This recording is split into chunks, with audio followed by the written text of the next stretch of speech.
Kinilala ang ABS-CBN bilang Breakthrough Entertainment Partner of the Year sa The TikTok Awards Philippine 2023. Nasungkit ng ABS-CBN, ang nangungunang content provider sa bansa, ang Breakthrough Partner of the Year Award sa TikTok Awards Philippines 2023, na ginanap sa Newport Performing Arts Theater sa Pasay City.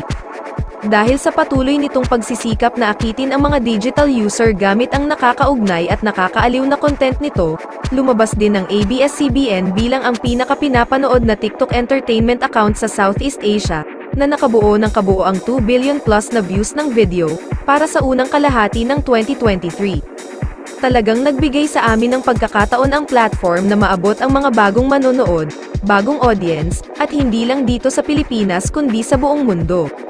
That's one of our goals in ABS-CBN, to inspire, motivate, and really entertain our kapamilyas wherever they are. Ani Krish Ramos, ABS-CBN Head ng Social Media Content Publishing.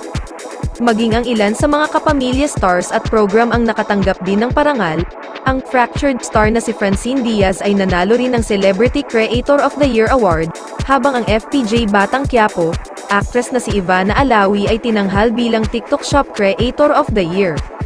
Big winner din ang ABS-CBN na pinarangalan bilang Best Media Company at Best Digital Media Company.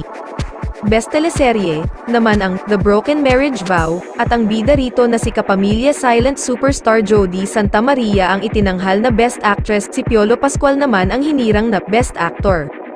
Best TV Newscast naman ang TV Patrol, at si Henry Omaga Diaz ang pinarangalan bilang Best TV News Anchor. Sa kabila ng mga issue at suspensyong kinahaharap, ang noontime show na It's Showtime ang pinarangalan bilang Best Variety Program. Bukod sa It's Showtime, kinilala rin sa nabanggit na kategorya ang Asap Natin To. Ang kontrobersyal na host naman na si Vice Ganda ay nakatanggap ng Gawad Dr. Debbie Francisco para sa sining at kultura ng pangmadlang komunikasyon.